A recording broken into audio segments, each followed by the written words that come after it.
Cinema நேயர்களுக்கு அன்பு வணக்கம். வெல்கம் டு எம்டி திரை. லோகேஷ் கனகராஜ் தமிழ் சினிமா ரசிகர்களால கொண்டாடப்படும் இளம் இயக்குனர்கள்ல ஒருவரா இருக்காரு.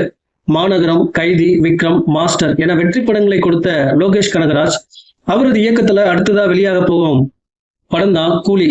ரஜினி, நாகார்ஜுனா, உபேந்திரா, சௌபின் சாகிர், ஸ்ருதிஹாசன், சத்யராஜ் ஆகியோர் முக்கிய கதாபாத்திரங்களை இந்த படத்தில் நடிச்சிருக்காங்க. அனிருத் இசையமைத்துள்ள இப்படத்துல பாலிவுட் நடிகர் அமீர் கானும் சிறப்பு தோட்டத்துல நடிச்சிருக்காரு. ரசிகர்களின் பெரிய எதிர்பார்ப்புல இருக்கும் ரஜினியின் கூலி படம் ஆகஸ்ட் 14ஆம் தேதி வெளியாக இருக்கு. தற்போது இப்படத்தின் முதல் பாகத்தை நடிகர் ரஜினி பார்த்துள்ளாராம். படம் அமோகமா வந்திருக்கு அப்படின்ற மாதிரி தன்னுடைய மகிழ்ச்சியை வெளிப்படுத்தியிருக்காராம்.